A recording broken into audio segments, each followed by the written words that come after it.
pals, and there's also therapy too. Awesome. Hello, everyone, and welcome to Park Pals. Welcome. We have another special guest for you guys today. We're just sprinkling all the guests in the beginning of the year. So it's a nice little present. Yeah, it's crazy. I think that was like a December thing, actually. Like I was just messaging a bunch of people and lo and behold, they all messaged back. So yeah, in a great way. But like a Christmas present that's lasted for months. Literally. Great way to put it. Great way to put it. But yeah, today we have the amazing Andrew Burlinson, aka Burly. And now I feel like we've talked to him. I can definitely call him Burly because we're friends, I would say. And I feel like that's partially like a Leslie friend almost, where she just thinks everyone's her friend. But I think that we're friendly now. You are Leslie. Embrace it. That is true. So, but yeah, oh my gosh, we had a really lovely time talking to him. He was super chill. I felt like we could have talked to him. And I say this for a couple of people, but especially him and Mel. I really feel like I could have talked to them for like 1,000 hours and we could just go grab a beer together. Do you know what I mean? So it was really cool to hear from him and his experience, and hearing from a band member of Mouse Rat / Rat Mouse / all the other names. Scarecrow Boat. I have a t-shirt with all of them on it. I know. I love that t-shirt. It's great. It's so fun. But yeah, we really get into it, I feel, in a short amount of time. I felt like we got a lot of things covered and by short, I just mean like it wasn't 2 hours. Right. But yeah, so I'll just let you guys listen to it. I won't tell you everything. But if you have questions, let us know. But we hope you enjoy it. Thank you, Burly, so much. And everyone, please be sure to follow him and all of the things that I will post in the show notes. And yeah, enjoy. This is Burly.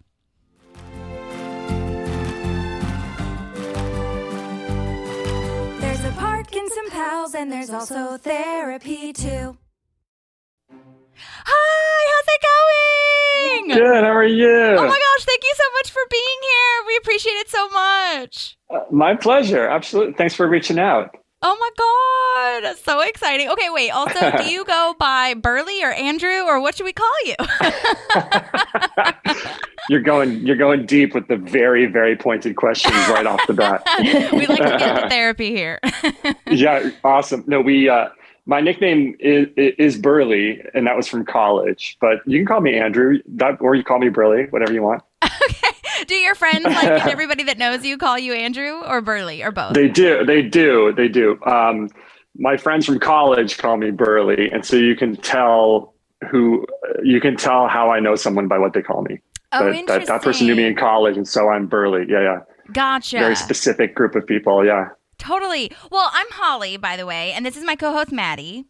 Nice to meet Hi. you. So Hi. good to meet you again. And speaking of college, which this might lead into my next question, because I was just watching commentary for Woman of the Year episode in season 2, and Mike Schur was on it, and he was saying that when you had your scene with Andy, which we'll talk about a little bit later, he was telling me, again, I am thinking that he's talking to me personally when I listen to these things, but he's not. Right.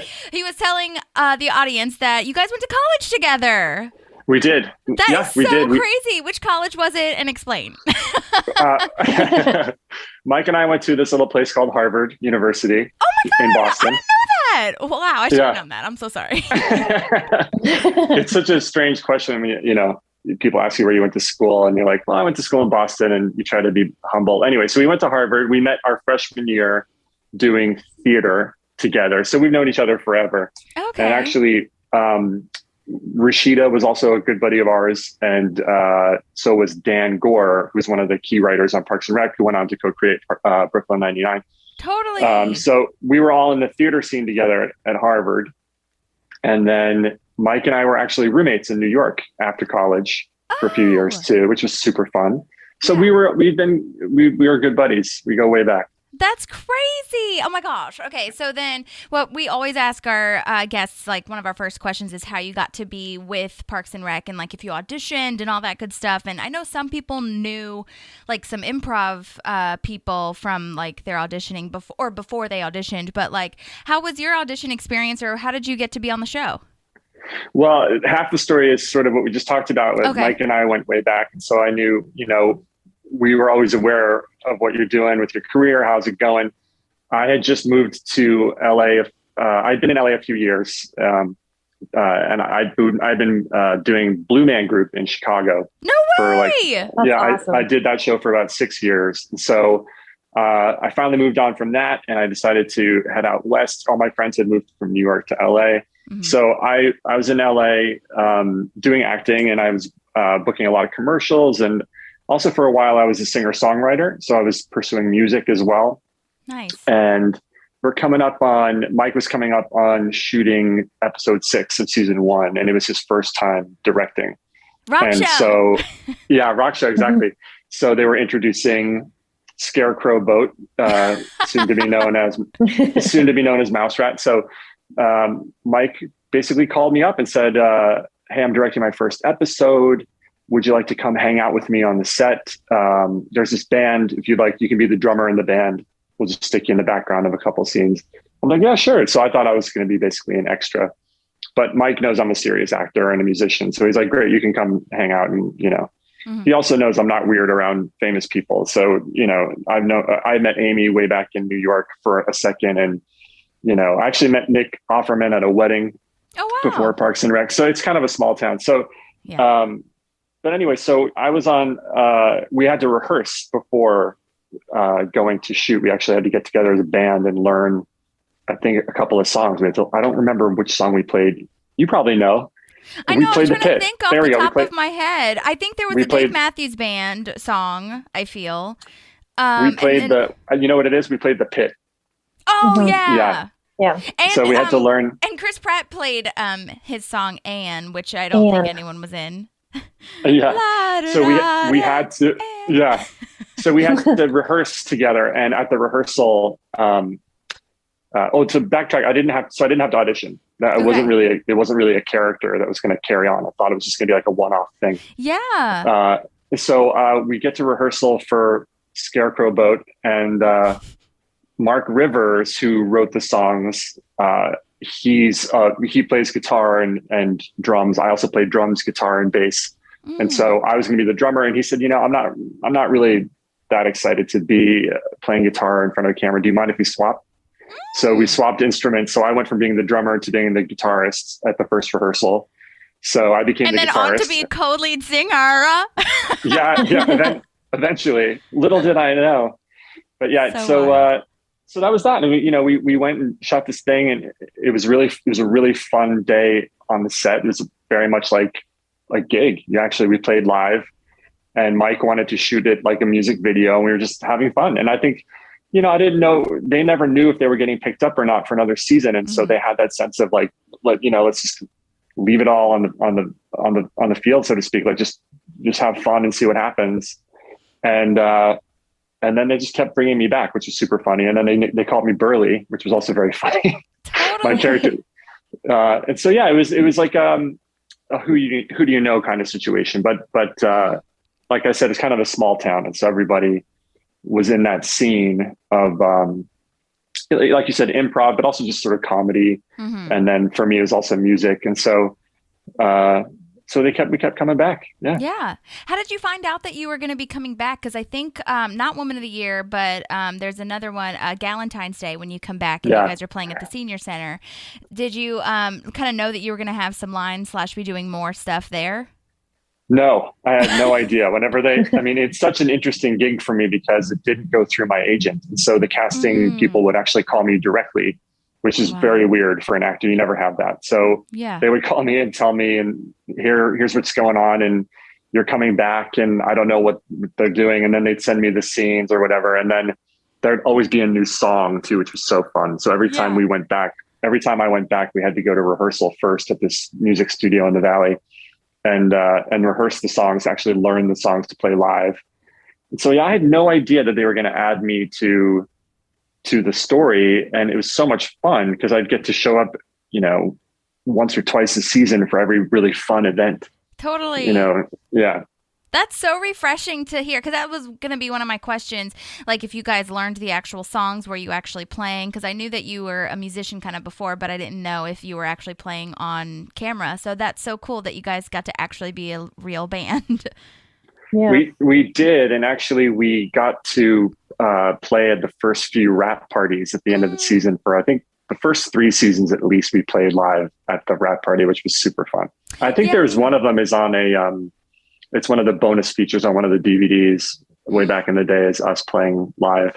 Oh my gosh. Okay. I'll have to watch that because I have, I've been ordering the DVDs because of the commentary and deleted scenes and stuff. And one of the bonus features of season 1 was that music video shot, or music video like shooting. Cause they didn't really air the music video type of angles and stuff and like fade outs and transitions and all that stuff.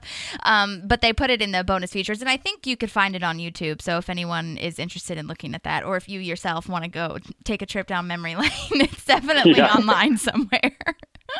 It's a deep dive. It's a good little archive thing to find, archival bit of Mouse Rat history. Yeah, absolutely. That's what we do here. And then when did you find out that you were called Burly? Or like, was that just kind of a given? Or was there anything official that was like, okay, you're going to be Burly now, you know? No, it was really fun. I mean, it was so fun. Mike has a great, obviously he's got such an awesome sense of humor, obviously, but he also has such a great sense of friendship and community. And he was just sort of giggling one day and he's like, I think we're going to call your character Burly, if that's cool with you. So yeah, sure. I think he just decided to do it on set. It was very sweet, actually. The first time that I ever visited the set and saw Pawnee and saw the parks department, he's like, come here, I want to show you something. And we went into the hallway and they had these big murals that are the history of Pawnee. Yeah. And a couple of them, it said painted by Andrew Burlinson, which was very, very sweet. And I was like, oh my God, that's such a nice little thing. And he named a couple after friends' kids and stuff like that. I thought that was very, very sweet. So yeah, that's the reality of making. Yeah, that's the reality of making a show is that it becomes, it's a family and it becomes, especially that show is a group of people that loved each other. And so that's these little touches that made people feel very, very loved and very part of the whole bigger story. That's what they're finding in Office Ladies as well. Like when they're talking about The Office, like they have so many different awards and stuff around The Office, and like crew members and family members' names are in there. And I know like JJ's Diner is because of Mike's wife, JJ, and so that is like so cool to me to just like live on in that show, especially that show of all shows, of course. I should actually try. I haven't listened to Office Ladies yet, but before I moved to LA, Mike was writing on The Office. Yeah. And I visited the set and got to see them working and check out what he was up to. And it was the day after Steve Carell had won a Golden Globe. And so they were all so excited about his win, and it sort of helped them know that they were going to be coming back. I mean, he basically, that sort of solidified the future of the show, and everyone was so thankful. And they had a big banner up. Thank you, Steve.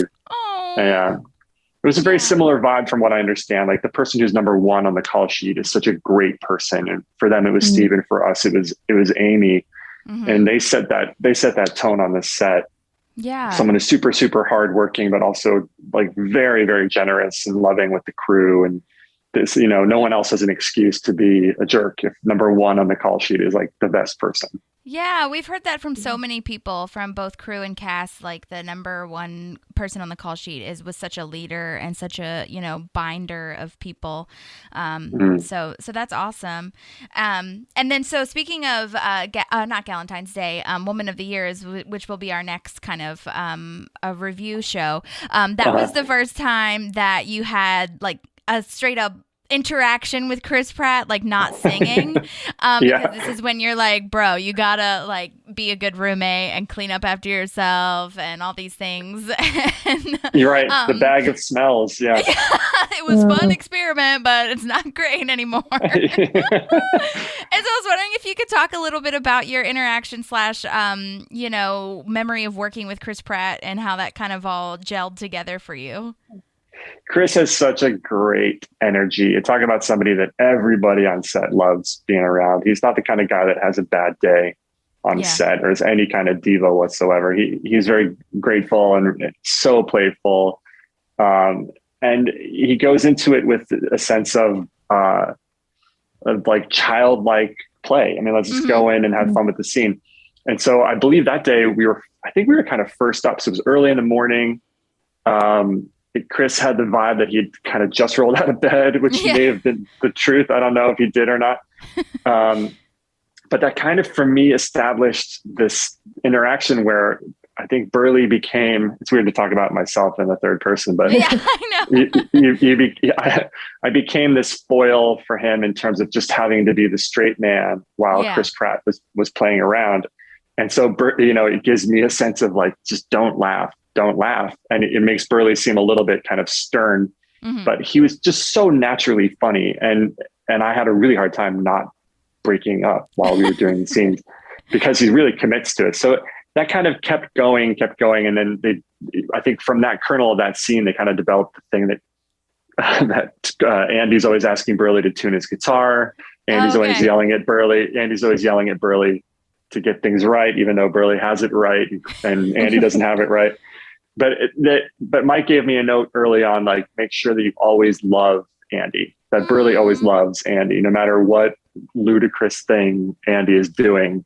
He's still my buddy and my roommate, and and it's not hard to play that at all with Chris Pratt. You love Chris Pratt. Yeah. Yeah. Well, and you can totally see that in that first scene when you said, it's like he makes fun of it in the end, but you're being serious when you're like, I love you, man, but shape up or move out, Yeah. It's a very real thing. I think anyone that's been in a band kind of actually has that moment at some point where it's like, you know each other so well, you become almost like family. And you love each other, but you do things that really get under each other's skin. It's actually a really true dynamic. Absolutely. Well, and when you're spending so much time together, like playing shows and you're living together, I mean, that's a lot, I feel. And it is very real. We're just like the Beatles and Get Back. We're just like that. Yeah. I know that. I love that line when you become the co-leader or co-lead singer or whatever the hell. And he's like, name one other band that's had 2 lead singers. And Adam Scott's like, the Beatles. The Beatles, yeah. And Mike Schur and I are both gigantic Beatles fans. And so that was a pretty fun, it's like a funny little Easter egg for Mike, I think. Totally. Have you watched that new documentary that just came out? I haven't watched it yet. I watched every single second of it. Okay. I loved it. My wife fell asleep every 30 minutes, but she claims to have loved it too. I thought it was astonishing. I was here for all of it. It was like digging up like an archaeological dig. But oh my God, it is sort of for fans, but it does give you that sense of like, it's a lot more nuanced than somebody just, someone's girlfriend is sitting on the amp. And so therefore we're going to break up. Right. Yeah. Who was the one that directed that? / like was at the helm? Do you remember? Well, of the new one, it's Peter Jackson. He took all the old footage. Yeah, he took all the footage and cleaned it up.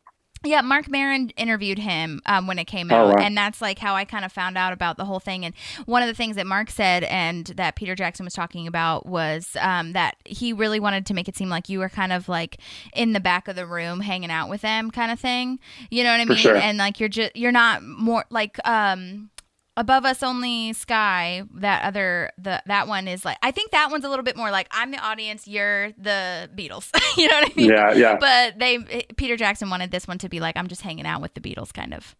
I feel like someday for sure they're going to have a virtual reality version of it where we're just like sitting with the Beatles. I'm sure that'll happen. Oh, I'm surprised there's not like a theme park or something. Yeah. Get on it. Let's make it happen. Okay, I'll do it. Okay. That'd be awesome. Like a ride for every song or something. Oh, totally. Okay, well, speaking of that, I guess my other question was going to be about the Unity concert, which was like your literal Mouse Rat being the Beatles moment, and how that was being in front of such a huge crowd. Like, what an amazing time for you guys. Oh my God, that was absolutely incredible. I mean, I've been acting now for how many years? Over 20 years, and you step onto a set and you have all different kinds of experiences, and that was definitely in my top 5 experiences as an actor that I'll ever have. Insane.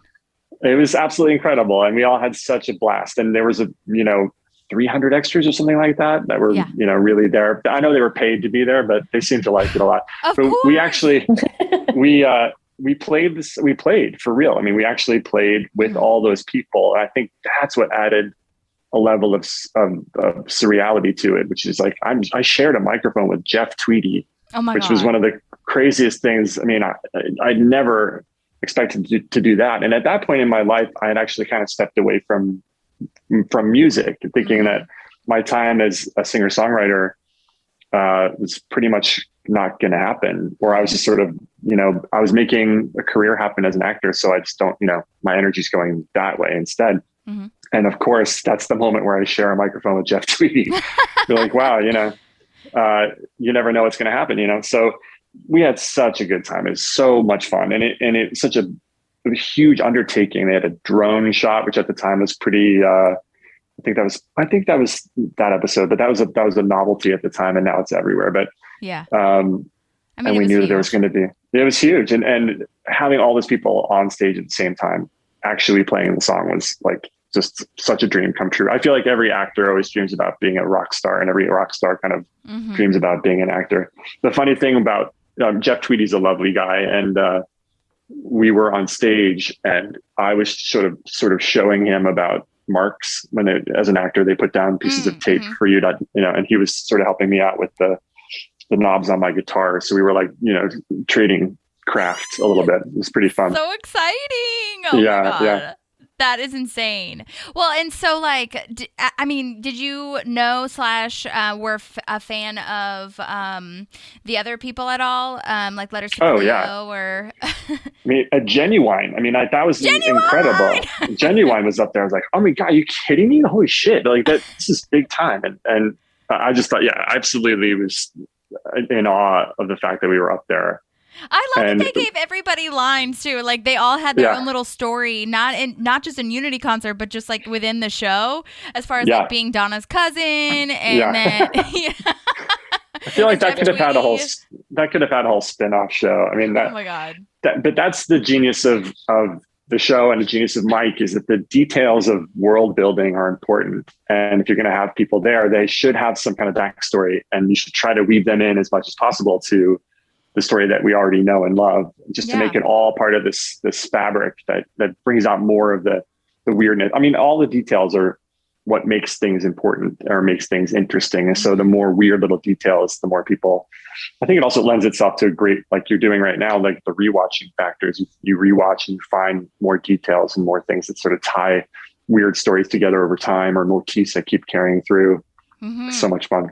Yeah. Sometimes when I'm watching Parks for our podcast, but also when I'm watching The Office and listening to Office Ladies and stuff, I'm like, did they know that we were going to somehow go back and rewatch all of these and like triple check them? Because there's not many mistakes or not many like loose ends. I feel, especially with Parks, it's like, I don't know, like there's a couple of things where they'll mention things like offhandedly, and then it'll come back in like season 9, and maybe that's a writer's trick of like, what have we not pulled out yet, you know what I mean, or fleshed out yet. But it's really brilliant, and especially with Peacock being like cheap and like affordable for everyone to watch, it's amazing.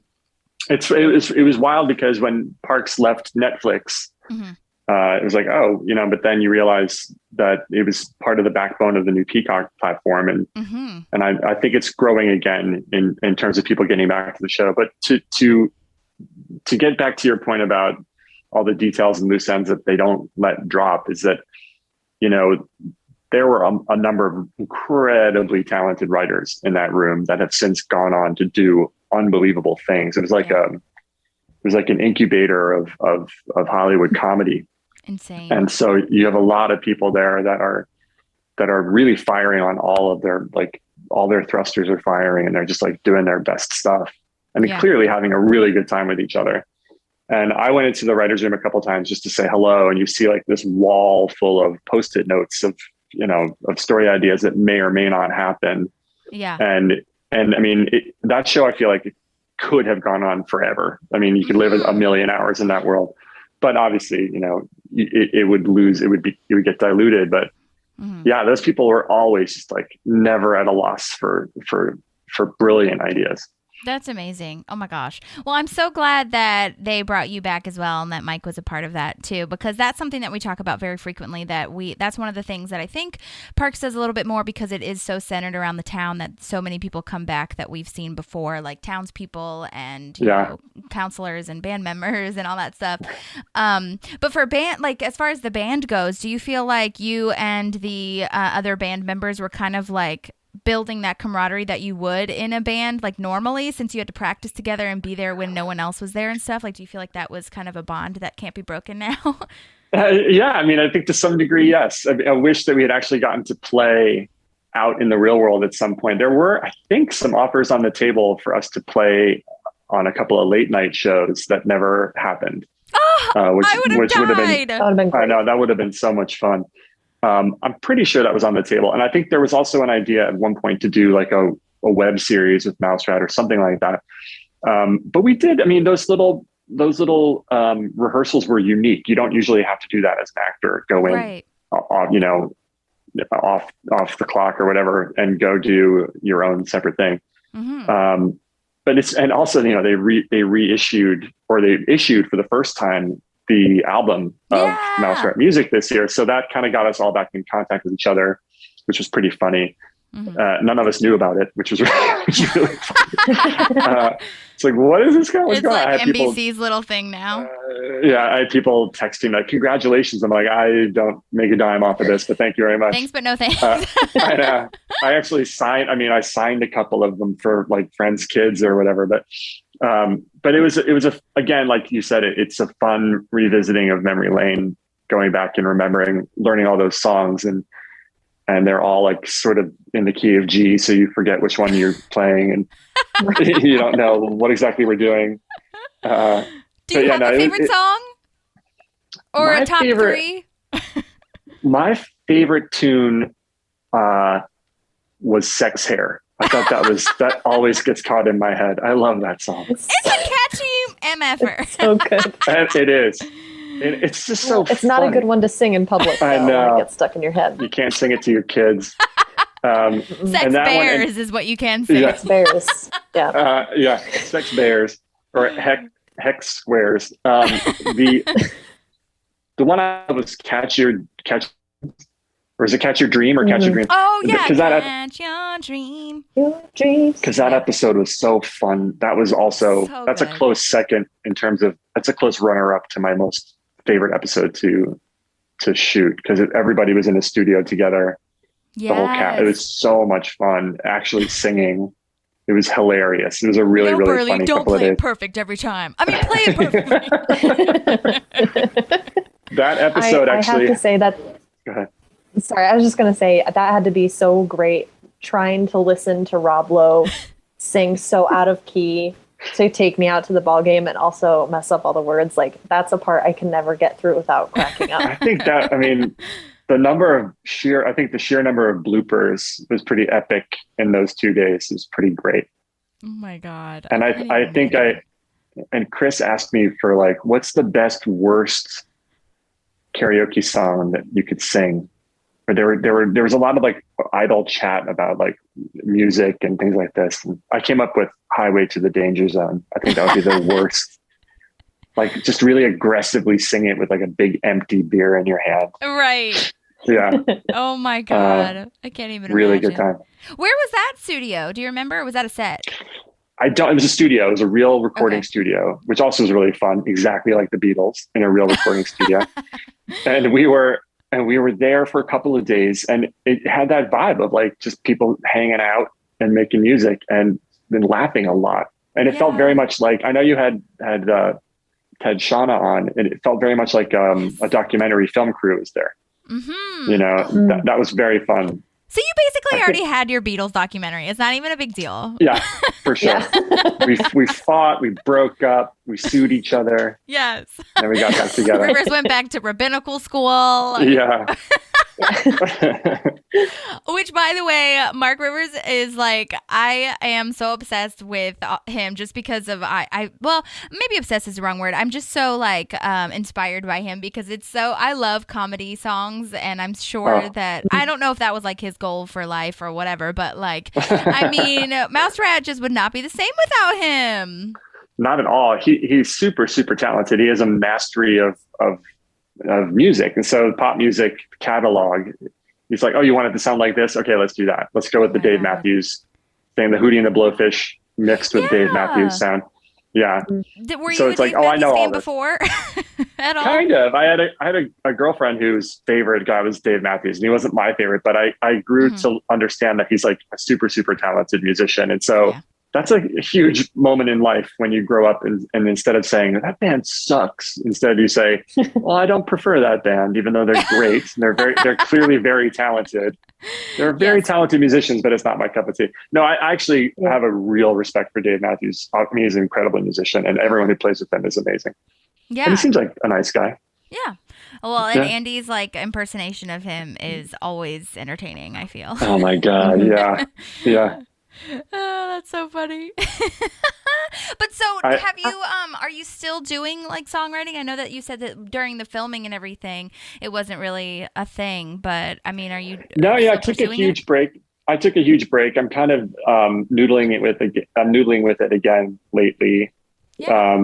Weirdly, I have a daughter, a 6-year-old daughter who's super in love with Taylor Swift, and she's really into music, and she fancies herself a songwriter because she's seen some of Daddy's old things, and so she writes her own songs. And I was kind of really impressed with the way that Taylor Swift re-recorded her old material. Yes, I think she's a genius personally, and me too. Yeah, she's fantastic. I mean, I appreciate a perfect pop song. I think that's an incredibly difficult thing to do. And talk about Mark Rivers, his talent for making a melody that stays in your head for years. That is not easy to do. People think they make it look easy. But again, Mike sure has a real love for perfect pop music. So do I. So yeah, I think that's an art form that is so underappreciated in terms of it looks super easy, but it's actually incredibly hard for people who don't do it. It's like magic. Yeah. Does she play stuff, your daughter? Or like play like the guitar or something? Not yet. She's a singer. She had her first recital last year, but she was really, really into it. And I'm writing as well now, writing screenplays and other things. So I'm keeping my hands full. But I'm working on this thing right now that I have an idea for a feature film that would be a musical. It involves a songwriter, and my daughter's like, "You're going to put me in it. I'm in it now." I'm like, okay, yeah, you can be in it. Great. Well, if you need background, me and Maddie are here for you. We are also musicians. I don't think I said that. I saw that. So yeah, we're here, homie. You have like the whole. And we went to college in Boston too. You did. Where'd you go? Berkeley. We went to Berkeley. Oh, you went to Berkeley School of Music. You guys are musical geniuses. I'm talking like, come on. No, see, this is the funny thing. That's how I feel. How you described Harvard is how I feel about like saying Berkeley. I'm always like, I went to school in Boston. Like I did go for music, but it's not even a big deal. Berkeley's like a mind blow. Anyone who knows that is like, oh, then you're good to go. Let's come and play in my orchestra or do whatever. Like people are like, you're fine. You're hired. Yeah. Yeah. It was.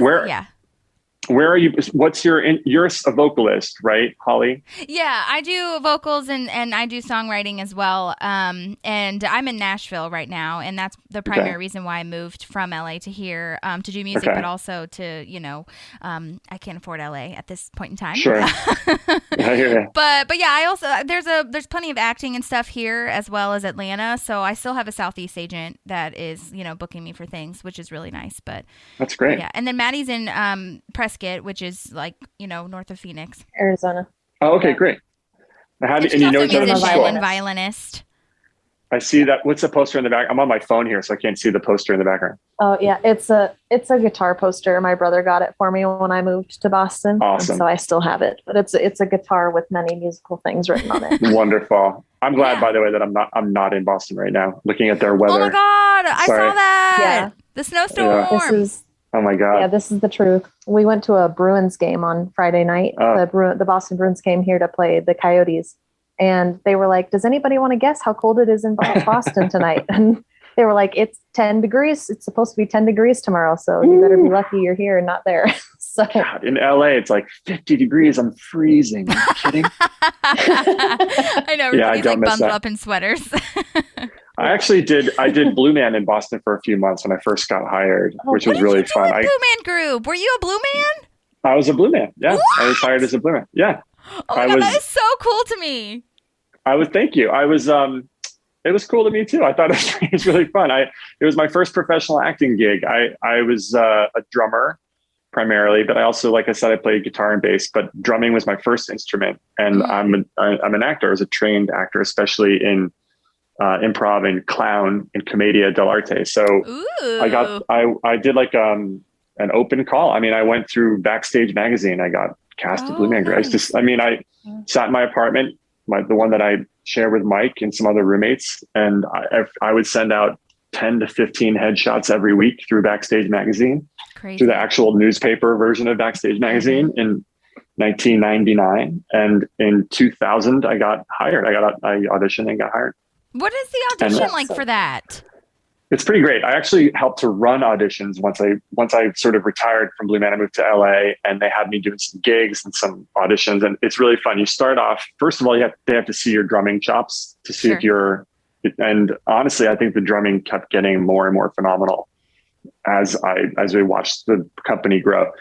And so once you get past the drumming audition, they have you come in and tell, and that you do this exercise that is. You have to tell a story just with your eyes. You can't move your body. You can't move your head. You can't talk at all. You just have to express it with your eyes. And so they're looking for that kind of, that little umami. Yes, that makes so much sense when you see the Blue Man Group. Yeah, we've all got big sparkly eyes, you know. So. They really are telling a story. Yeah. And then after that, the process goes on, and they put you in a ball cap to see if you look physically like someone who could fit the role and not look too different. That was a question of mine. Yeah, they if you were actually bald, or if you guys just wear caps or whatever. You wear a cap that you glue down with this just industrial strength glue, and then you just slather yourself with blue grease paint that gets everywhere. If you ever saw Arrested Development, yes, I was just gonna say that. Yeah. You blew yourself. It gets all over. There's like fingerprints on the wall. I used to find things on my clothes for years. Oh my gosh. God. How did you take it off? Was it just a makeup remover wipe thing? Yeah, well, it's just like this stuff, the solution. Ironically, my skin was the cleanest I think it had ever been, because you're getting like a professional facial every day. Oh, you're like cleaning yourself out. But it was a great gig. I mean, like I said, it was my first gig as an actor that, I got paid. I had a 401k plan and health insurance, and it was pretty mind-boggling. And I did the show, and you train in New York, and you do a few weeks or a few months of shows there, and then they put you wherever they need you. And they put me in Boston for a few months, and then I went to Chicago for 6 years. Wow. And you do really, if you're lucky, you get to do some really random gigs. Like I did a couple of halftime shows. Oh, cool. For arenas, which kind of warmed me up for the Unity concert. So I played at a Detroit Pistons halftime show, and I think I played at I played for a Bulls halftime show. Not really sure. And then I went just randomly other places. Like I performed a couple weeks in Brazil to do some press for them, which was really incredibly cool. And that was actually after I had already left. They called to see if I was available to go down. And it was cool. I appeared on late night shows, and you're in this other country that I played this Blue Man gig on a show. And afterwards someone said, like, congratulations, 80 million people just watched that. You're like, oh, that's cool. Great. Wild. And not nerve-wracking at all. And at the time I had a commercial here running in the States that was running during the World Series. And so it's like, I think maybe 150 million people saw me this week on television. That's in insane. one form or another. Yeah. Well, and with Blue Man, you would never get recognized, I feel. So that's like a whole other game. It's true. There's a group of really hardcore fans that are that have this beautiful community. They keep up with each other, and they're very active on Facebook, and they've been going for like 20 years now.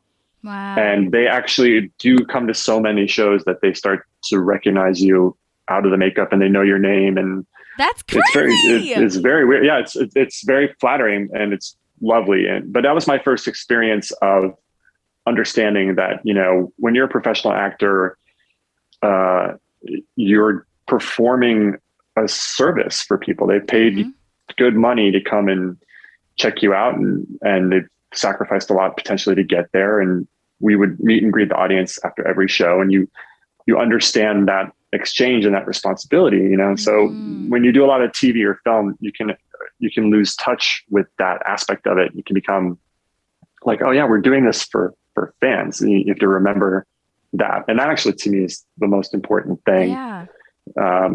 The fans always come first. I mean, you're an entertainer first. We're not, performance artists. Yeah. I'm not absolutely. doing this. There is obviously a huge amount of expression and self-expression, but when you work in commercial art, which we all, do at some point, if you're doing this in the United States, at least, you have a part in that exchange with the audience, and they've, they're your boss, really. Yeah. Well, I definitely have gotten that vibe from both The Office and Parks. Like if I'm ever listening to like an interview or a commentary or anything about that, like, in fact, I know I'm mentioning Office Ladies a lot. I promise they're not paying me. I'm just so obsessed with them. But they talked about, I think it was Mike Schur actually, who they just had an interview with, and they were talking about when Pam and Jim's proposal was happening, like at the gas station, and they were deciding whether or not to have audio for that. Like, can you hear them saying like, will you marry me? And yes, and all that stuff. And I think it was either Mike or Greg Daniels. I think it might have been Greg Daniels that made the final call of like, we were going to do it, no audio, but like these fans have waited for so long to see this interaction and this exchange and this like brilliant moment in time. So like we have to give that to them. And it's like, we wouldn't be here if it wasn't for their love of this couple. So like we have to give them that as a gift, That's really great. Yeah, that's true. I mean, it's like you said, it's a world that people want to go live in, and it helps people a lot. Yeah, totally. You've obviously seen that in the last couple of years, especially. There's a sense that, when things are pretty dire, like, let's go to Pawnee for the night. Yeah. And people, I really do think that's part of the reason why the show endures, is that it's such a great place to visit. And it's such a great place to just sort of get away from whatever you're going through in your life. I love that. And you also had you do therapy on this show though, right? Yeah. Oh yeah. Oh my God. Yeah. Well, you know what? Every time I feel like we talk to a guest, we somehow, some way, shape or form get into some type of like deep conversation. Like what, with John Balma, who played Barney, the accountant. I never would have thought that we would like get into a bit of a deep moment, but then he was talking about how he like shifted his career and all these things. He was like, oh gosh, we're getting to the therapy part of it. And I was like, that's what we live for, baby. Oh, he's awesome. He's so hilarious. He's so talented. Oh my God. But that's exactly what you want. It's like, why do we talk to each other? Connect. Let's go. Let's get deep. Yeah, absolutely. Yeah. Well, and where was the Unity concert filmed? I meant to ask that too. Oh, okay. I don't. It was out in a huge public park in, I want to say Tarzana, but I'm probably wrong. Because I know Sean was saying that the Harvest Festival was filmed on a college campus. So I wasn't sure, right? Like an outdoor part of that. So I didn't know because it looked kind of similar, I feel. It could have been. Yeah, I remember that day. I remember like lying down in the field at one point. It's like getting a break. It's like very much like we're at Coachella, Yeah, totally. Yeah. Oh my gosh. And then you also had a hand in Burt Macklin's episode, which I thought was so fun. And I wanted to ask you like what that was like and how it was being on like a set within a set, if you will. Well, it was hilarious. And all the puppies and all the kids. I think there were some kids of writers and kids of crew members were there. So that was pretty sweet. Oh, that's so cool. And Amy was directing that episode, which was really wonderful. Right. And watching her, every time I came back, look, I was a big fan of the show. And so it was, like I said, it's surreal every time coming back as a fan, sort of plugging into wherever they were at in the season, but also watching each of those actors, their careers were growing as it was going on. And, with Pratt, especially, every time I went back, there was something huge new development in his career. Like he did Moneyball, he did Zero Dark 30. It's like, oh, I just did this movie where I play a SEAL guy. I'm like, wow, you look really ripped. Like, he's like, yeah. And then it becomes this big thing.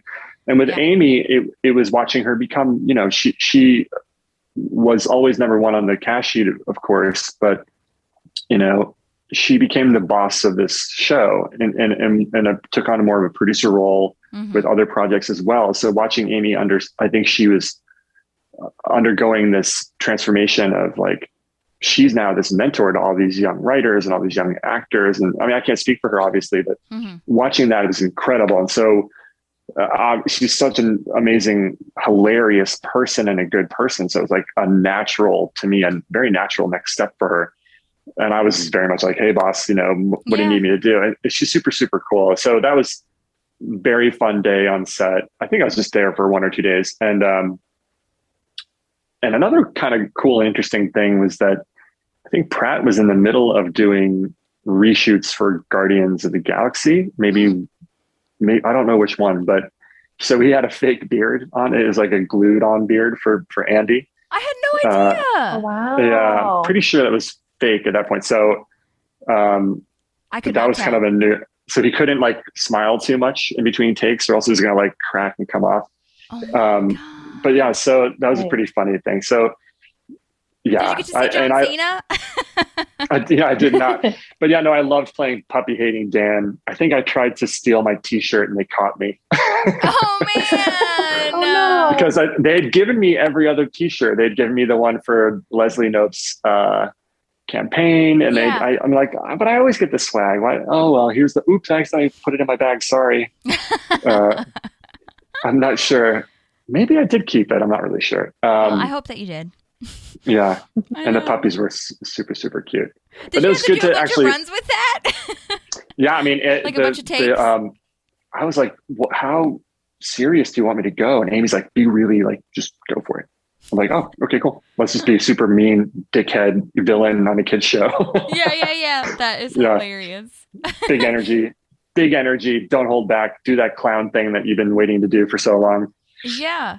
I also really like this is probably one of my most favorite lines in like the whole series that you have, and it's so stupid, but it's just so hilarious. I think it's actually, is it during Unity concert? Yeah, I think it is when you're coming up with your kid because Andy at that point has had, he's like a kids performer or whatever, and you're talking about or no, wait, maybe it's not a Unity concert. Whatever, I'll just tell you the line. It's the it's the nacho chef one, and you're like, why don't you melt the cheese? Why don't you melt the cheese? Yeah. This is when he he gets kicked out of his own band, Right. and they're called Rat Mouse or whatever, And and, then that's the lead singer Beatles moment. I don't know why I thought it was a Unity concert. Yeah, and we do Rat Mouse. Yeah, and then he sings the betrayal Swan song. That he song. sang. The swan Swan song, Good yeah. Lord. That was impossible to keep a straight face. Like impossible. Once I was Because he was like swan. moaning, and he was like moaning and like having eye contact with me. He's like, like just looking right into my eyes. It's so hard. Oh my God. And it's- actually, Alan Yang directed that episode, so that was Really? really cool. Yeah. do you still and keep in so- touch with That's those awesome. guys? Yeah, every now and then you'll get an email or something like that. And there was this great reunion not too long ago for the 10th anniversary Oh yeah. of the start. That It was so separate fun. from the virtual episode, though, right? That was. They did a thing at the Paley Center, and then we had an in-person party. But I mean, again, like watching Alan's gone on to do Master of None and all the stuff it's incredible. And it's funny because he's in the scenes with you directing it, and you're like, he's like, cut, how was that? That was fine. That's great. Let's go on, Does he pretty play funny. bass for real? He does, yeah, for real. He Okay. plays, he's great. So we all really play. That's part of the reason that we were called into service to be in Mouserat, I think, is we actually played. Yeah. And Chris was pretty diligent about practicing, and he got great. He became a really good guitarist. Yeah. 'Cause at he's first wonderful. he would have to glance back and see what the chord was. He'd look at but he got really good at it. Yeah. I like his voice a lot, That's cool. actually. Like when he's actually singing, I would listen to him for sure. Oh yeah. I mean, he's no joke. I really think we should have played out live, like on Fallon or something like that. And he has a Marcus Mumford thing going on, I think. Yeah, I He's agree got- with that. Oh yeah, I can see Yeah. that. That Yeah. like baritone Yes. powerhouse. Yeah. I'm like, okay, well, now that you're saying that you want to play out live, my wheels are turning. I'm like, maybe we'll come up with some sort of benefit concert, like almost I kind of know. like the Unity concert, and I'll invite a bunch of Nashville artists as well. Oh, I'm And in. then Duke I'd Silver love can that. come and join us. Oh my Duke God. Silver, He can yes. really play too. That was like so much fun. He's so hilarious. Oh my God. When Offerman, oh my God, I love Nick Offerman. Everyone does. I can't wait to Yeah. one day meet him. It's happening. We're manifesting it. Did you see Devs? Did you see his show Devs? No. He did this hardcore science fiction show by the writer and director of Ex Machina. Okay. Called Devs, and it was really good. And he gave this unbelievably beautiful dramatic performance. He's just like a fantastic actor. I would check it out. Devs. Yeah, Okay. it went under the radar, but it was so good, and so it was like this very cool, moody science fiction thing. If you're into that, Yeah. Okay. I'll definitely check it out, and I'll post it in our show notes as per usual. yeah. Do you have any like favorite memories or experiences that like stick out in your head? Obviously the Unity concert was one, but was there any like interactions or favorite scenes or anything like that and anything random that you're thinking of right now? Oh, yeah. Well, the story that I mentioned when you first reached out to me is we were shooting the Galentine's Day episode. Oh, yeah. And we were all like over by craft services getting a snack. And I think Aubrey was talking about somebody that she was dating, and we were talking about dating. And I had just actually started dating my wife, weirdly enough. And for anyone who's looking for weird trivia, my wife is Meredith Bishop, who played Annie Mac on The Secret World of Alex Mack back in the day on Nickelodeon.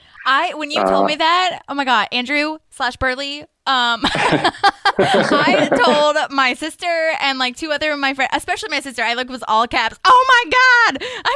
Cool. It was like, we definitely weren't Alex Max fans.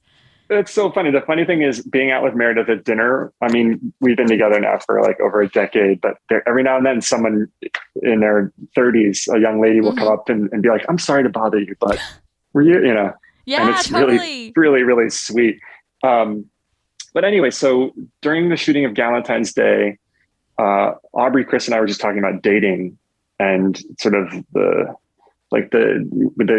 awkward beginnings of things and how nerve-wracking it is or whatever. Mm-hmm. And Chris gave me, I think, the best dating advice I've ever received in my life, which was this. Okay. He very just offhandedly goes, well, you should just really be yourself because that's the easiest act to maintain. Ooh. Okay. I was like, that is a very Zen dating advice. It's really true. Yeah. Let your freak flag fly. Yeah, totally. Yeah, absolutely. From the very beginning. That's a great idea. Mm-hmm, mm-hmm. Yeah. That's one little nugget. And what else? The shooting and the scene where I come up in the Unity concert episode, I bring my nephew. He said, my nephew's a big Johnny Karate fan. Mm-hmm. They named my nephew in the episode Jack. I have a nephew named Jack, and Mike named him after my nephew, which was really sweet. Again, one of those little things where you're like, this is just so sweet. All the little details that make everybody feel like they're very welcome. And there's another really cool, really crazy coincidence is that, I think you should have more crew members on because they really the people that are there every single day, and they know the whole ins and outs. They watch everything and they know everything. Especially the people we call second team, who are the stand-ins who come in for the actors. Okay. The process of shooting TV when you do a scene, you come in, you rehearse the scene. So yeah, you rehearse the scene and you walk around and you do your blocking and you figure out where you're going to stand. And then the first team, the actors who are in the scene, go off and hang out wherever they're going to hang out, in their trailer or whatever. And the second team comes in and they're actors, also usually actors who look who are vaguely the same size as that actor, and they have to stand there while the incredible technicians and crew members figure out all the lighting. So that can be a pretty tedious process of standing there, but you get kind of close with your second team person because you're there together all the time. And I became really friendly with a guy named Brad and a woman named Donna, who are married to each other. And we were like just having a really good time on set. And we were like, Brad and Donna, they're so much fun. She's from Brooklyn. My mom's from Brooklyn. We're like just laughing all day. They've been married to each other for years. They've done Broadway. They were dancers. They're incredibly talented actors themselves and performers. And then like a couple of months later, Meredith and I just started dating. And we go to this kid's birthday party. This is exactly, I think, 12 years ago, because that kid just turned 13. Wow. We're at this birthday party, and Brad and Donna are there from Parks and Recreation. And they're like, Burly, what are you doing here? I'm like, what are you guys doing here? And it turns out that Brad and Meredith had done a play together. And we're like very close friends from this awesome play that they did. And Meredith had won this theater award here in LA for it. And so they had this incredibly great experience. And so Brad and Donna are two of our best family friends still. And they were the second team people for Parks and Rec through the whole thing. That's amazing. Did you know, did Meredith know that Brad was your second team, like when you were on the show? No, she didn't. I mean, I don't think I never mentioned it. It's like one of those, crazy small town. I mean, LA is really surprisingly a small town when you Yeah. when you get a little bit of work, you get some true. things going. Yeah. Okay. Well, I would love to talk to them, number one. And number two, Yes. I wonder if they're on, is the second team on IMDb? Because I feel like that's how I got most of the like crew people. And by most, I just mean like everyone that I've messaged, and thank God Shauna messaged us back. That's so cool. It's a great question. If they're not, they really should be. Yeah, because that's what I was thinking. They work really, really hard, and they're there the longest hours of any crew member besides the grips and the electrics. And like I did a kid show for Amazon for 4 years, and I had the best second team friend, my buddy Jimmy Bad. He's this big, great guy. He's a great guy, and we're still in touch with each other. And he has stood in for Bryan Cranston and all these really great actors. So he's gotten to witness some really cool things. And there are people that work with their second team person from project to project to project. Sure. And it's awesome. So, you've done theater as a kid in high school or college, or you do some, student film or whatever, and then you never have second team. So when you have a second team, it feels like such a luxury and such an incredible thing. It's like a pal that's watching out for you, and sort of, and you just have a buddy on set. So, they should be on IMDb. Okay. And I feel like I'll look them they up. know everything. And then if they're not, if they feel contact info. comfortable, I was going to say, if they're not on IMDb and if they are comfortable, then I might ask you to reach out.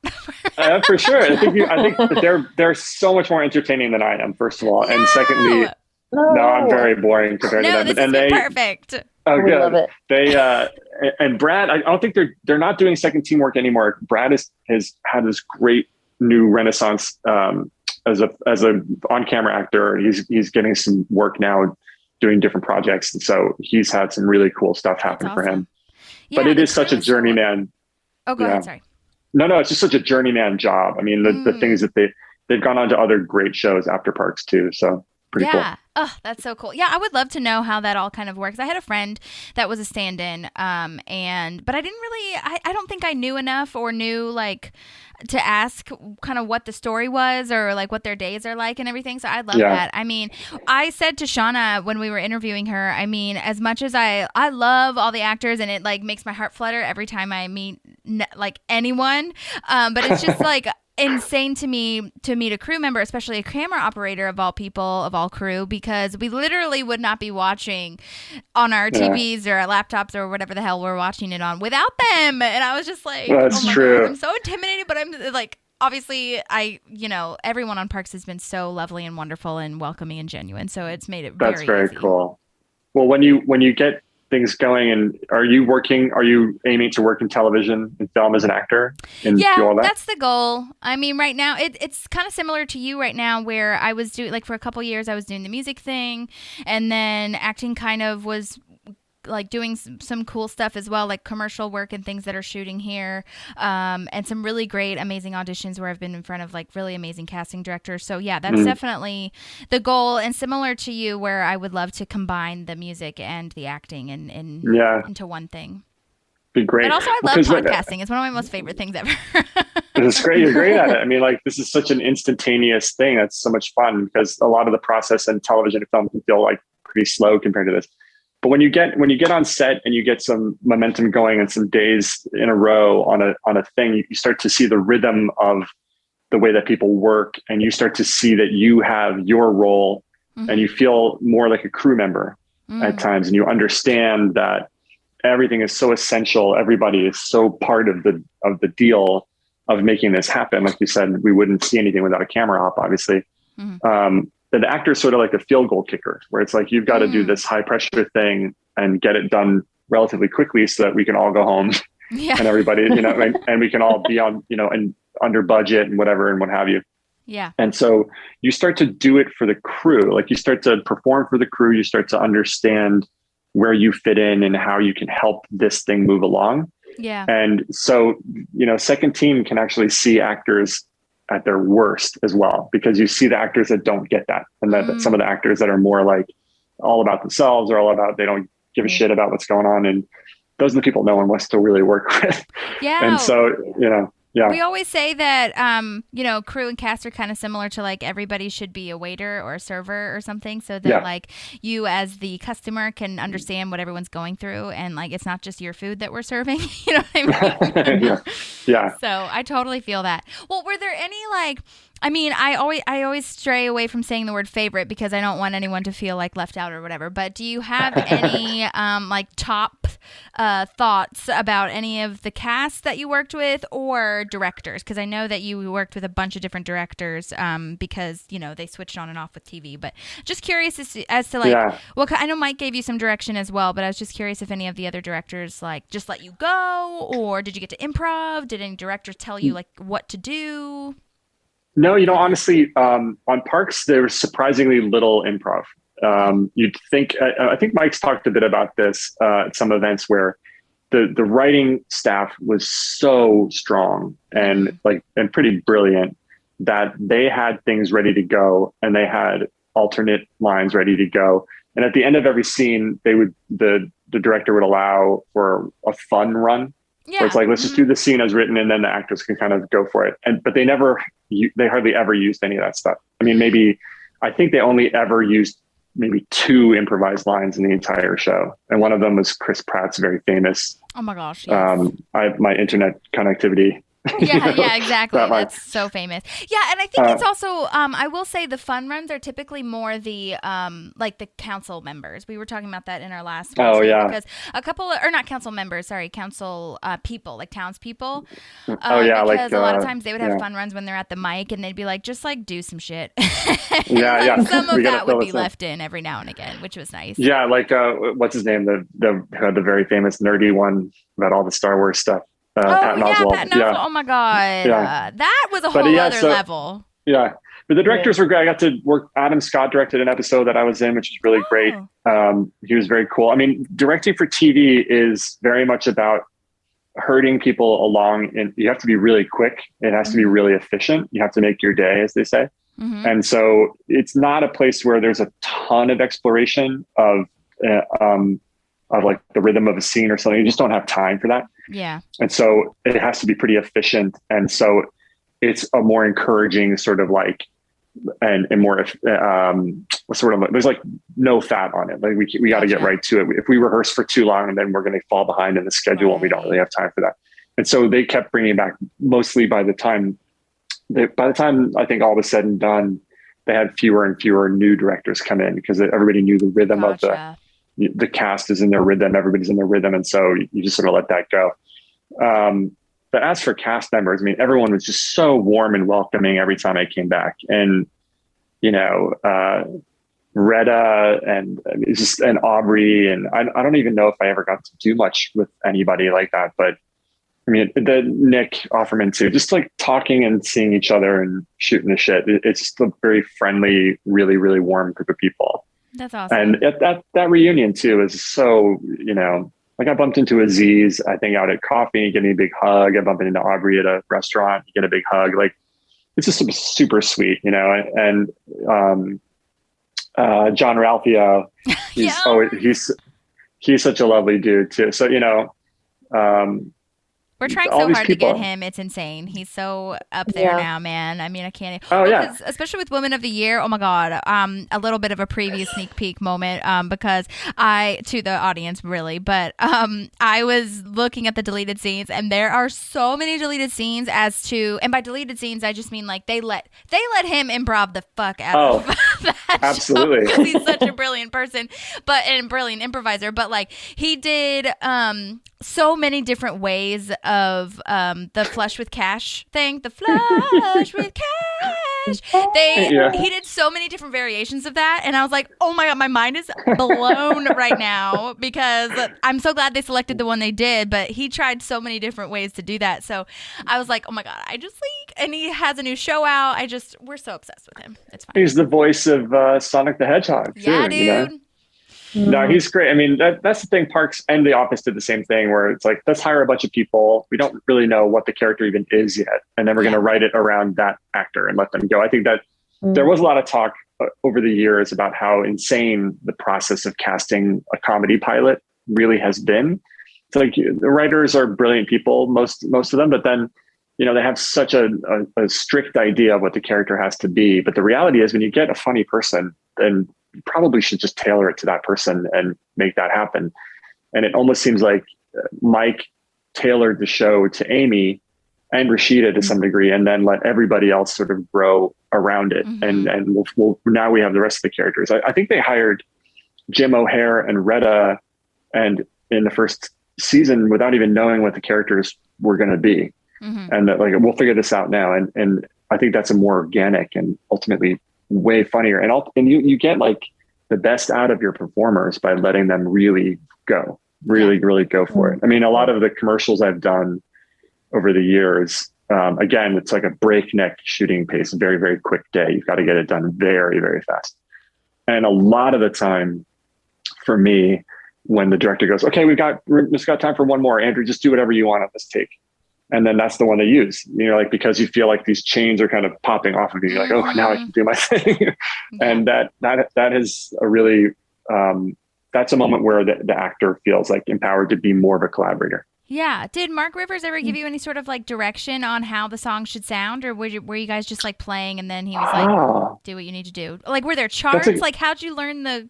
No. Okay. No, it was all by ear. Okay, we're good, like G, C, D, C, G, How did he like learn? I guess it's a question for Mark, but I have a band member here, so I'm not going to like throw away my shot, as Hamilton says. But, but like, so, I mean, how did Chris Pratt like learn the song? Did Mark send him like a voice memo situation, or how'd that work? I think so. I think that Rivers made little demos at home. He could play all the instruments and he sang it all. And then he'd send him that with, I think, just like a guitar tab. Oh, okay. Like and that's a pretty basic thing. And then I think Pratt would go in and do a scratch vocal and he'd rewrite some of the lyrics and do some of the comedy pass on that. So I'm pretty sure Pratt co-wrote a lot of the lyrics of the songs. And then Mike would, I'm sure, weigh in, or whoever, various writers would come in. But yeah, no, we never, and then we just get in there, they'd play it. They'd send us an MP3. Got it. And then we'd learn it at home and then go in and play it. Gotcha. And luckily it wasn't too complicated. Nothing that you had to go to Berkeley School. That's so cool though. I love that. Yeah, I was always curious about like how he was like making up little riffs. And to your point, I was listening to another commentary. I think it was the one where he's in the first season where he's in his cast in the tub listening to his own song, or not the tub, but the baby pool. Yeah. And I think on that song he's playing the Anne song, and he wrote that one because I think Mike was just like, go write that. Just go, yeah. La, da, da, da, da. Yeah. Yeah, exactly. And then I didn't realize the first time that he sang the one that you actually sing the lead on with him, the I Know You've Been Changing. Is it Menace Ball? Is that, yeah. That's not a Dave Matthews Band song, is it? It's not. No, it's a real song. It's our song. It's a Mouse Rat song. That's what I'm saying. Like, yeah.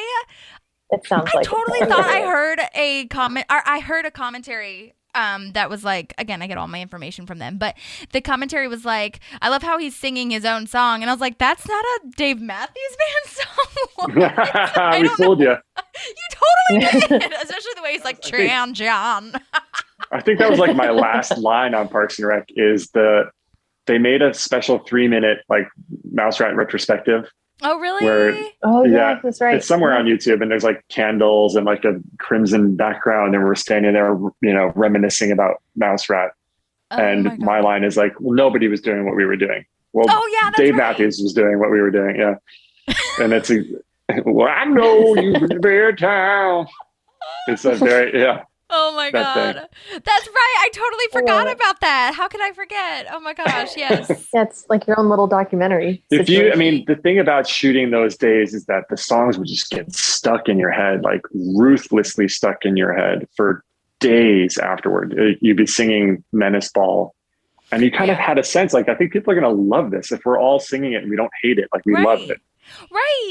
Well, and Rivers was so good about making like, at least, I mean, every lyric I heard was wonderful, but especially the choruses of like where he catches you, especially like Lil Sebastian. Like you just need that one line by Lil Sebastian, and you're like, I'm set for the whole day. We knew we had. I mean, I think we all knew. Everyone's there, like waving their fake candles. We're like, this is actually great.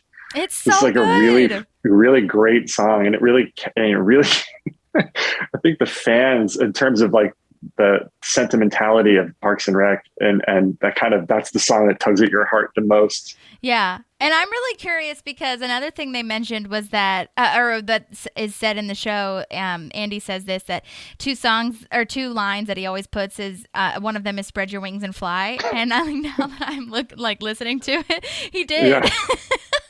Spread your wings and fly. It's like hallelujah. It's like a hallelujah at the end of every song. Spiritual. Oh, it's so so brilliant. I can't even handle it. That's so awesome. Well, and now so you said that you're songwriting, or you're kind of like fiddling around with some things. Like, what kind of music were you into or / like playing? Well, I was always a huge Beatles fan, and I was in a band with guys that I grew up with. We played together from when I was 13 years old to when I was 25 years old, and then I got hired at Blue Man and quit my band. That's insane. But we were very Beatlesque. We were called Motherboard. Ooh, okay. And here's a weird piece of trivia that we were looking for a new name, and Mike Shore and Neil Brennan, the comedian Neil Brennan, were writing a feature film together every day in our living room. Yes. And so Neil Brennan named our band. He said, "You should call yourselves Motherboard." We're like, "Yeah, done." So we called ourselves Motherboard. Interesting. Wonder why he said that. I don't know. It was like, 1999 or 98. And it's like, computery. And we weren't really a computer situation. We didn't sound, but we weren't an electronica band at all. So I have no idea why we called ourselves Motherboard. But we were playing all this. We were playing all the places on the Lower East Side and in the Village and stuff. And it was a really, really fun scene in New York at the time for like rock and roll. And we were like rock and roll. We loved U2. We loved the Beatles, but we also loved like Oasis. It was Beatle-y, and Weezer, like that kind of stuff. Fountains of Wayne, those kind of bands. Actually, I got to work with some of the members of Fountains of Wayne. Cool. I was on a show called The Wedding Band on TBS, where I got to play a guitarist also, and I had to learn some songs with Harold Perrineau and who else was in that band? Anyway, it was a great show. It only lasted one season, but it was funny. I'm like, I quit music, and here I am playing guitarists on shows all the time. Isn't that wild? The universe, man. Some tricky business. Well, so what we're talking about, so music now. I mean, I'm sort of getting back into music, but it's always still acting for me. I mean, we're actually in a commercial together right now that's running. My wife and I are in a Geico commercial right now with the Angry Birds.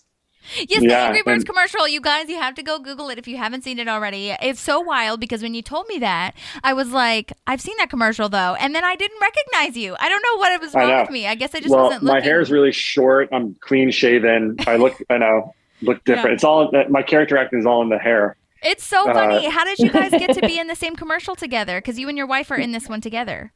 Yeah, we've actually done at this point probably 5 or 6 spots together over the years. We used to audition together all the time. We booked most of them though before we were married, and then we got married, and I guess we lost all the juice. But then all the auditions in the last 2 years have been remote, have been through Zoom or self-taping and sending them in. So we just did it in our living room. We did a Zoom audition for this great director, and it helps because a lot of the other couples were going in were not in the same room, and so I think the rhythm of that is way off. And so the fact that we were together, the rhythm of it worked a lot. Was it one of those things where like, the breakdowns were like, if you have a wife, then like bring her kind of thing? Or everything's been that way for the last 2 years. It's been like, if you have a kid or a grandmother, everything is. I mean, can we all get you together? So, So that's been. So we sort of lucked out. We were actually going to play we were booked to play another couple for the or the backup couple. That now they book people just in case someone else gets COVID, then you step in. And we were booked as the backup couple for the one with Animal for the Muppet that's in one of the Geico spots. Oh, I don't think I've seen that one yet. And that was really funny. And then they told us, actually, we're sliding you into this other spot. So cool. It worked out. It's great. Yeah. Yeah, totally. I told my mom because my mom still has cable. And I mean, Peacock, I have the commercial one and Hulu and all that stuff. I always like pay for the one with commercials because I actually like commercials. And I'm also like, this is stupid, but not stupid. But like, I also somehow feel a little bit like in service because I'm giving commercial actors like work kind of. Yeah, So dumb. exactly. But anyways, no, I told my mom that because she watches it and she'll tell me about commercials. It's so funny. She tells me about TV shows, but she's like, oh my gosh, I just love this one commercial about this, this, and this. And Angry Birds was one of them. And I was Yay, good. like, that guy. It's funny whenever I get a spot that is really, really, really visible, I'll always get some random text message from a friend from high school or something. It's pretty Oh my funny. God. They come out of the woodwork, Yeah. don't they? Yeah. I mean, I've been doing this now. I've been doing commercials now for 16 years, you know, Wow. and that's been my kind of my day job. So Yeah. in between TV work and a little bit of film work and theater work, just doing commercials as a gig, basically. Absolutely. And I never expected it to be, you know, to have this longevity, but it's been great. It's changed a lot. I mean, it's changed a lot with the advent of the cord cutters like you and me. Mm-hmm. But I know. It's okay. but you know, so the industry keeps changing, and you just kind of keep rolling with it. But since Meredith and I, she got into this game a lot longer. She's been acting a lot longer than I have. It's changed so much. I mean, there's so much content now, but this one commercial that I just did that had a breakdown that said like, you know how they say the usage, like, you know, where it's going to be used and everything.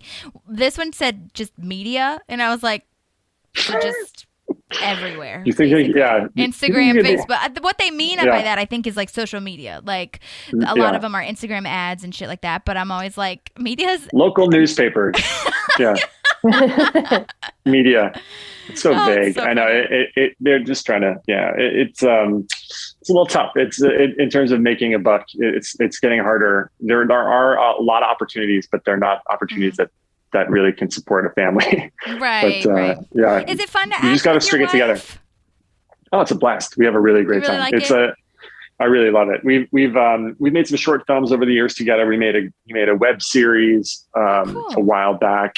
That was really fun. It's called Grip and Electric. It's on Okay. YouTube, and it's with our buddy Henry Thomas, who was he works a lot now. He's in The Haunting of Hill House. He was Elliot in E.T.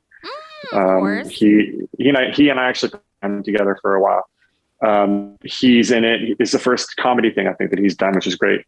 We had Janet Varney in it. She's a really great voiceover actress and improviser. And Lynn Shay was in it too. She's from a lot of horror films. Okay. So yeah, it was a really fun. We made that. We actually produced that. I co-wrote it, and we did it about the time that I was doing Parks and Rec. It was like very much in that vein of it's all about like a film crew and very down on their luck film crew. I think the log line was follow the adventures of the people that the shittiest film crew in LA that carries things and plugs things in. Cool. Okay, cool. I'd love to post that. Yeah. We did that. And, but yeah, being on set, it's just, again, like, it's just all about the vibe and getting a good, it's what you do for a living. It's your work day. And so you want to be at work with people that you like. Yeah, You know, absolutely. and I mean, yeah. same thing when you're on stage or doing improv or something like this. It's nice to, know each other's tells or how you can like screw with each other on stage or whatever. I mean, Yeah. obviously we're not doing that commercials because whatever, but Unless they want you to. I mean, Yeah, unless they ask you to play around. I mean, and then again, like you feel like those chains break off. You're like, okay, here we go. Let's get something fun going. yeah. Absolutely. That's so cool. Well, one of our questions that we also ask our guests is if you were to relate to anyone on Parks and Rec, not Burly, but if you could relate / resonate / see yourself in any of the characters on the show, who would it be? And it could be top 2 if Oh you my can God. decide. Well, for me, these days, I feel a lot like Ron. Losing my faith in everything. No, No, not I feel good. you. No, but it's I love him. I love Ron. Me too. I really do The because he's character such arc on that guy. My God. to me, it's like the beautiful loyalty of that character and the understated. I just love his understated emotion, and he's got to keep it together. But every now and then he gets totally hammered and loses his mind. Yeah, totally. Yeah, I love him. Oh my God, I'm trying to And he dig deep to loves see if there's love. any like, he loves love. I'm trying to think of any weird, oh God. No, I think it'd have to be Ron. Okay. God, who else? And you know what? I love Retta. I love her so much. Yeah. One of my favorite lines ever is like, what they're on a camping trip and it's like, what's your favorite kind of cake? It's like birthday cake. Oh, Birthday yeah. cake. That's like saying your favorite kind of cereal is breakfast cereal. And, Yes. and Donna and Retta goes, "Ooh, I love breakfast cereal." Yes, that's the hunting trip episode. I remember that. Oh, it's so great. To me, she was so cool, so smooth. I love her. Yeah, I haven't I haven't watched all of it, but I really like her in Good Girls, the one that she's in now. Yeah, she is, and it's such a different character, I feel, for her. Oh, she's amazing, and she really she was is. one of the most. Yeah, I mean, she just got a deal with NBC, which is really thrilling to read about too. Like they want to Oh. keep developing projects with her. Awesome. And so again, with this That's whole, awesome. it's so cool to see the success of the cast. Everyone's doing so great. It's pretty amazing to see. It really is. And they've all have their own different paths and separate paths. It's like, it's incredible. So that's Yeah. so awesome. Well, we just appreciate you so much. This was so Oh, this is fun. so much I fun. feel like I could talk to you for 800,000 hours, but I will leave you be. It's just The wonderful to feeling's talk to someone. mutual. I Thank feel like you. next time we'll do more therapy. Yes. Honestly, Yes. I may or may not, as a heads up, as we get into more episodes that have mouse rat or rat Yeah. mouse, depending, I may ask you questions that we are just dying Absolutely. to know. Feel free. You know where to find me, and I'll get in touch with Brad and Donna because I think that would be a great get. Honestly, too. that if they're down for Thank it, you they're so much. so much fun and they're so interesting, and their stories are probably way more entertaining than mine. No, stop it. We loved it. It was perfect. Maddie, did you have Thank you. anything else to say, though, before I let him go? I just had this one question as a band member myself, like lurking in the back of my mind, because the only episode where you guys really play a lot of stuff that isn't Mouse Rat is the Valentine's Day episode. Yeah. And you kind of change things so they're not their actual jazzy feel, right? So Yeah. I didn't know if that was you guys collaborated on that or if someone just showed up and was like, this is how we're doing it. Well, Because yeah, you kind of had to change the style. we did, and that's a great question. We were a little bit like wide-eyed with terror that we had to do that. He was like, "What? Okay." And but Mark Rivers with these great demos that were basically like, I think this is how they would play it. I mean, this is the guys that basically always gravitate toward a G chord would probably they would avoid bar chords as much as possible. They would, and they would get but there are some of like, yes, bar chords. But he was like, I think they would sort of go with this beat that is as sort of uncomplicated as possible. And it'd be like, well, I want to learn it for the old people. So he was doing it almost like an actor study, like a character study, like how, like do this, but in the style of them, Yeah. which again is like a great improv game. Like do this, but in the style of the Beatles, or do this in the style of Marvin Gaye or whatever. And it's, so yeah, that's a great question. But I think he kind of roughed it out and we just sort of followed a lot. Like I put on distortion on my guitar. Like that would be like a little hint of distortion would be what they would do. They wouldn't just play it like nice and clean. They would have a little bit of the pit in it, Yeah, a little bit of that Yeah, grunge yeah. rock kind of. Yeah. Yeah, we really liked I the loved arrangements. We were really like when we reviewed that Yeah. episode, we were like, wow, we would really listen to this, I feel. Yeah, the way you look tonight was like I loved that, the way and Chris's voice on it was great, and I really liked that arrangement. Thank you. That's all Rivers. That's all Mark Rivers. And I got to say, I think that track is getting a lot of play on Spotify. Weirdly, if you look at the number, maybe maybe I dreamt that, but it's like, wow, people are. If you look at it, it's like the number 2 version of that song or something like that. You're like, what? Wow, If you do a that's fact awesome. check, you can check that out and be like, you're wrong. Really No, sorry. I Delusions honestly- of grandeur. Honestly, I'm not I believe gonna it. fact check it. I'm gonna believe it. Because I would believe that. Yeah. I need to I was gonna say I wanna like buy the record so that I can support you guys, but then I was like, oh wait, they're not getting anything. But I can still get it. Who cares? That's fine. The people at Dual Tone are really cool people. I did a Reddit thing for them. I did a question and answer for them, and they reached out to me. They were super cool. And That's awesome. they were very grateful for it. And honestly, like anything that keeps the show and the love of the show going is really good for everybody involved. Yeah. That's true. Awesome. Well, thank you again. Well, thank you so guys much. both. Really nice to meet you We both. appreciate You it. Absolutely. too. Tell Meredith hi and that we I really will. appreciate all of her I will. amazing work. Cool. I'll let her know for sure. Thank you guys stay so warm. much. Okay, thank you. You Thank too. you Have a too. great night. Bye. You too. Bye. Bye. Yay! Yay. Oh my God. I really felt like I I could love talk it. to him for 100 hours. Oh no, I feel like I think we just hit it off on a lot of different points. The fact that we all went to school in Boston and we all love music, and then you've got the acting part to it too. And then I didn't mention, but like he spent 6 years in Chicago, which I'm also partially Right. from. So. I knew there was too much. And he's so chill. Yeah, I really Like, he really you know- gave me a Mel Cowan kind of vibe. Red-faced man, yeah, for those of you 100%. who don't remember his real name. Yeah. But yeah, I really felt Yeah, no, like I definitely. was having just a conversation with a friend, which was nice, and I really appreciated that he was like shouting out all the cast and like the second team and all that stuff. So that was super cool. Mhm. Yeah.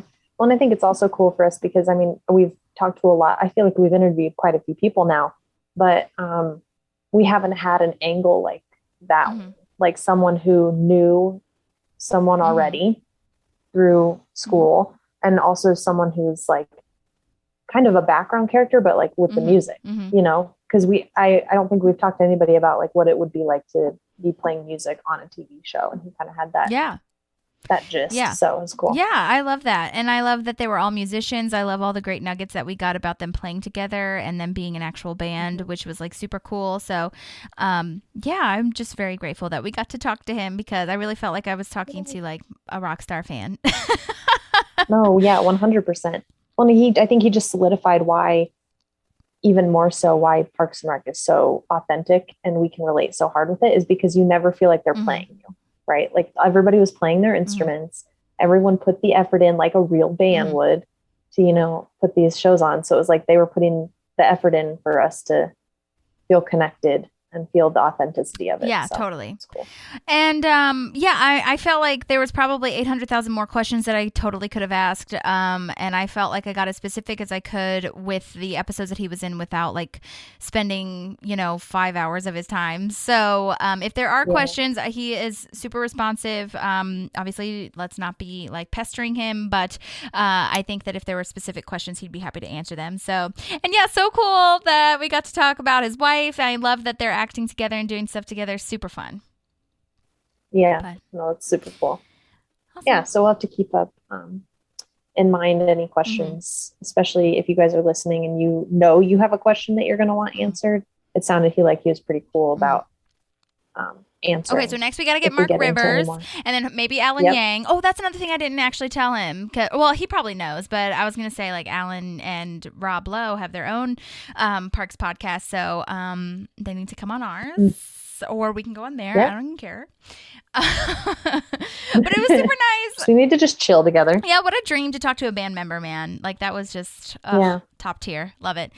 Super casual too. Oh my God. Anyways, okay, I'm going to stop ranting and fangirling because it was wonderful. No, I think it's worth mentioning because I feel like we've had that with almost every guest we've had where we get into this rhythm where they don't feel weird with us asking certain questions. And we do get into a little bit of therapy moment because we're able to just build that. They're so authentic already. It's not like And it's I'm something famous and you're asking me questions. Right. Well, and a funny through line I feel with the therapy of like half the reason why we get into therapy is because of something stupid or traumatic that happened in the industry.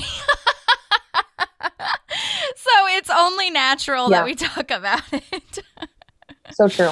But anyways, yeah, it's wonderful. Well, we hope you guys enjoyed this, and we hope that you have a lovely week/weekend or whatever, whenever you're listening to this. We have our next episode coming up that we're going to finally get back to reviewing some shows. And then hopefully within that, we'll hear some more from guests. But I think we've been on a good roll, and hopefully if you haven't listened to Shauna yet, that you will do that soon because it was wonderful.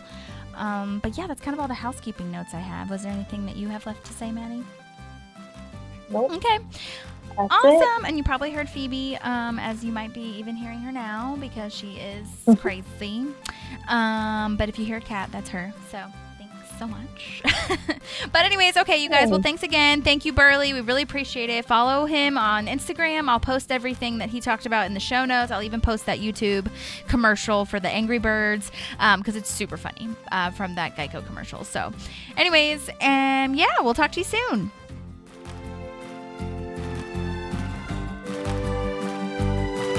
There's a park and some pals, and there's also therapy too.